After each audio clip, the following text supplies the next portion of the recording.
Connor, I'm going to say good morning to you. It's good afternoon here. But how's your day going aside from doing press, that kind of thing? Good. We just mashed in on a new beer or not a new beer, but a beer that we're brewing this morning. So got here early to mill some grains and mash in and yeah, brewing beer all day today. So So your establishment is known for being hop centric, but also traditional in a way. Is this yep. a hoppy beer that you're brewing currently? Yeah, actually this is our flagship beer that we're brewing today that's called Dopo. So it's it's kind of so we call it a LIPA. So here in Utah, we've got some funny ABV laws. So Right. everything on draft has to be 5% or less. And so, yeah, I kind of came up with this beer. It's something I brewed at home, I don't know, 50 times. It's something we brew almost every week. It's our flagship beer. Yeah, that we like to call it IPA because I hated the term session IPA. I think it has kind of a negative connotation to a lot of people. And so on the menu, it says LIPA. And I did that kind of intentionally to make people ask, what the hell is an LIPA? And then we get a chance to kind of tell our story a little bit. And yeah, we call them IPAs because IPA really needs to be 6%, but we're here in Utah, so we got to make some 5%ers. So we brew it and hop it like a 6.5% beer. So it has a lot more body, it has a lot more flavor, a lot more aroma than people expect from a 5% IPA. Yeah, and it's something that we kind of hang our hat on. It's something that that kind of separates us because really most breweries in the country, there's no reason to make this beer. You would just make this beer 6.5%. You wouldn't make it 5%. But we do some interesting things to it to kind of really sort of, I don't know, like trick you into thinking that there's a little more alcohol. So it has some more, because alcohol brings sweetness, alcohol brings body. And so we do some things to give it that kind of extra, yeah, gumption to kind of to hold up to the high hopping load that we add to it. And yeah, people really embrace it. It's really interesting to see people come from, especially other areas of the country, and they're like, oh man, I got to drink a 5% IPA. Like this is gonna suck.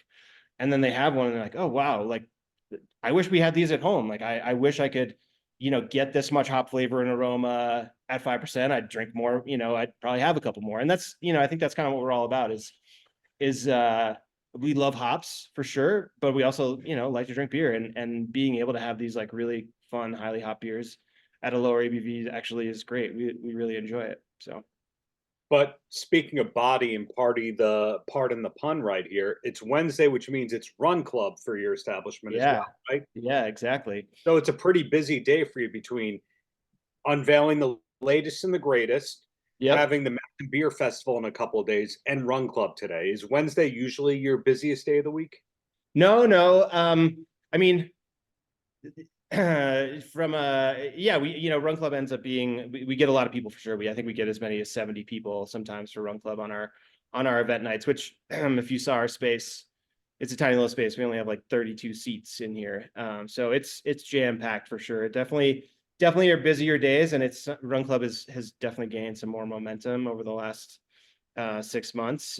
We do a lot of like really fun events and partnerships with other brands Mhm. to get people here. And yeah, it's part of the reason, I kind of chose the name Offset, is really trying to kind of do what we can to offset the potential negative side effects of the product we make in alcohol. I don't know. When I was kind of starting this brand, yeah, felt a little, I don't know if the right word is, like a little bit of a conundrum of like, profiting off of alcohol and profiting off of something that someone could, obviously in moderation, it's great. And there's a Mhm. lot of positive things, but yeah, so we try and kind of organize these group events, these group exercise events. So we have Run Club all year long on Wednesdays at 6. We run between 4 and 2.5 miles. We've never canceled one. We run in the snow. We've done one at 12 degrees in a blizzard, and we still get people to show up. And then actually in the Right. wintertime, we also do on Thursday nights, we do uphill ski club. So, which is really fun. And we're, because obviously we're a brewery in a ski town, we're 2 minutes from the bottom of the ski area. So we're fortunate enough to be able to take advantage of that. And yeah, we all meet at the bottom of the resort at 6 o'clock and put our skins on and skin up the designated route at Park City and rip some skins, and then come back, and I either make people food or buy people food, and everyone eats for free and hangs out and has a good time. And we get as many as 100 people to show up for that, which is, yeah, kind of mind-boggling. I mean, there was 4 people that showed up to the first one we did 2 years ago. So to see the momentum that it's gained, and yeah, it's just a really great, community oriented activity that really, it's amazing when you've had a really long day at work and the last thing you maybe really feel like doing is exercising, but having that group motivation and having something to kind of get you out there and get you off your butt. It's amazing how impactful that can be, and really how good you feel afterwards. So yeah, that's kind of the impetus for all of these things that we do. So Got it. The first time I came to Park City, which is like around 10 years ago, the people around Visit Park City were going, please get out the message that we're more than skiing and Sundance. And you were going, ah, yeah, of course, of course. But now between the Mountain Beer Festival, Park City Song Summit, etc., it really does seem like it's a year-round city. When did you start to notice that Park City was more than skiing and Sundance? yeah, that's interesting actually. I would think you talk to a lot of retailers or businesses around here, and they've noticed definitely an uptick in summer business. I think especially honestly since Vail bought Park City, I think that's when really we've noticed a lot more changes in town and bringing just more people and more awareness for Park City. Right. Good or bad. I mean, you used to be able to go to have half off meals everywhere around town in the summertime when the lifts weren't spinning.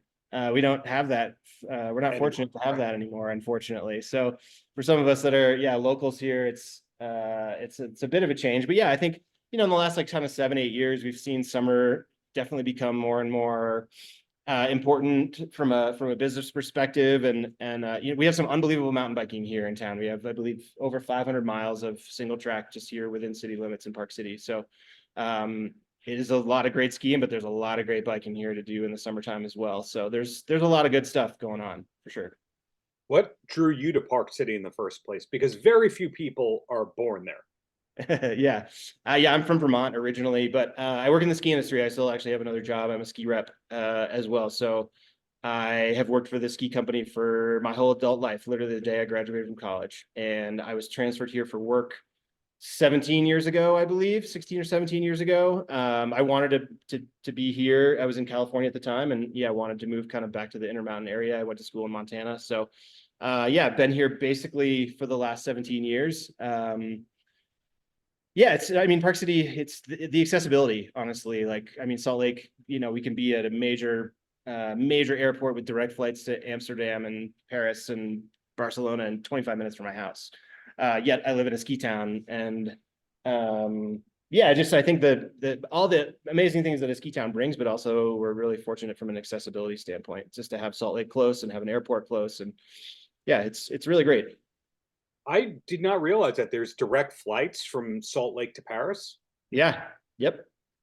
Well, so that's, related to something I just asked. When did you start to notice that all the international paths? Because the first time I was here, coming to Park City about a decade ago, it was shocking that there was a New York direct flight. And then you notice, okay, JetBlue, Delta, everyone's doing that. But I don't think the average person would know that Salt Lake City goes direct, to Europe. Yeah, for sure. I mean, I think, being such a Delta hub and building this, we have this brand new airport here, and with the Olympics coming in 10 years again, there's just, I think more and more awareness for Utah and for Salt Lake. Obviously that there's some people probably have some negative connotations about Utah, or some maybe misconceptions about Utah. And I think that's, progressively changed over the last 7 or 8 years, that you can find good beer here. You can find good coffee here. You can find good food here. And we're trying to be a part of that. The vibe I get is everyone loves it there, but they don't want everyone to know that they love it. Yeah, that's probably true. I mean, just like everywhere else. I mean, everywhere, especially in the West, that is great. I think there's a lot of that sentiment everywhere, but it is what it is. I mean, it's a beautiful place. I love when people visit, and we obviously get lots of tourists and lots of people visiting here in Park City. So, got it. Well, two quick questions for you, and then I'll let you go. And the first one, when I was speaking with your friend Josh Hockman earlier this week, who nicely said a thing or two about your brewery, I'm going to ask you the same question. And that's, when you're not busy with running a business that's pretty demanding in its activities, also the ski industry that you're still involved in, what's a place or two that you would go to with actually your own money, your own time in town? Do you have a recommendation or two? Yeah, totally. I mean, some of my really great friends with the folks at Five Seeds here in town, which is a great restaurant. Breakfast and lunch, really like a great kind of international cuisine. I mean, some of the craziest dishes I've ever had for breakfast, for sure. But also I think one thing that I was really drawn to is the brand that they create. I mean, you go into the space and like every touch point is very well thought out. It's really well designed space. Yeah, they just have a great, really intriguing brand, and they were honestly really impactful for me when I was trying to create this brand and trying to create a space like that had identity, that had a unique character to it, and I think people are really drawn to it. They're very successful, and they're opening two new restaurants here in the next 6 months as well. Oh, Here in town that I'm super excited about. So those guys are good friends, and they're just yeah, just really really creative people, and just love the product that they have. And then, you know, another great one is in actually the same complex. A good friend who's our first account ever is Twisted Fern. So Adam Ross, who opened Twisted Fern. It's a, you know, chef owned, chef operated restaurant. Him and his wife own it, and they just opened a new restaurant at the bottom of Main Street like 2 weeks ago, I think, called Loma, which is kind of like a modern Italian cuisine. So yeah, I just I think both of those guys are good friends, but also I love going, and they can have all my money every time I go there. I'm never hesitant to hand over the ducats, because the food is great. It's just they're just really great local businesses. So those are just two. I mean, there's a lot more for sure. Those are two that just kind of come to the top of my head right now. But yeah. and then the last question has nothing to do with you or your success in terms of the beer industry. It's, what's the last concert that you went to for fun? Oh man.